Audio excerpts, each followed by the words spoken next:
السلام عليكم. كلمة بس للكابتن حسام حسن، من فضلك.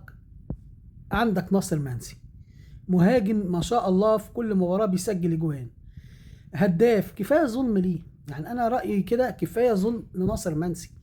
انت عايز ايه؟ واحد بيجيب لك اجوان كل ماتش. انت خدت ماتشين معاك، ماتش اسبانيا وماتش السعودية، وفي الماتشين لعبت كل اللعيبة الا ناصر منسي.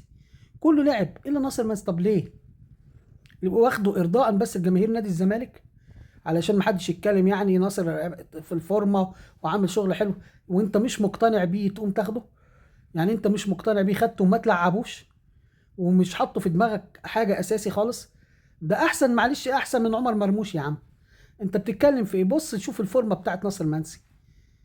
يا كابتن حسام، من فضلك من فضلك اديله فرصه.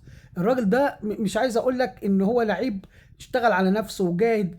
ده كفايه ان ربنا بيقف معاه في اشد المواقف في حياته. يعني لاعب يقدر يحل لك الامور باذن الله، ويسجل ويبقى هداف في كاس العالم معاك.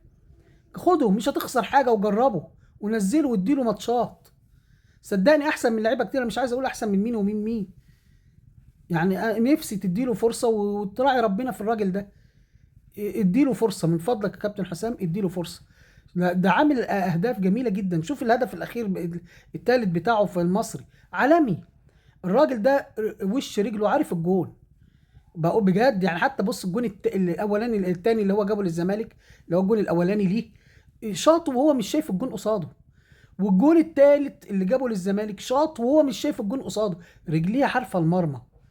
وديت مش هتلاقيها كتير قوي في لعيبه كتير.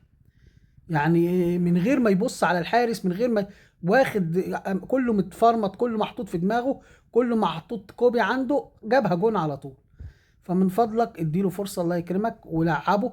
انت عمرك ما تلاقي واحد قلبه ابيض زي ناصر منسي. كل يعني بص، جماهير الاهلي بتحبه قبل جماهير الزمالك. طب مش مصدقني؟ شوف ماتش السعوديه، لما مصر فازت 4-0 على السعوديه.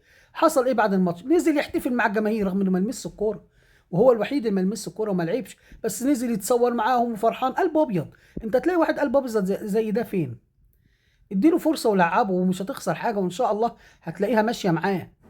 وهو ده اللي ممكن يحرك المنتخب في كاس العالم.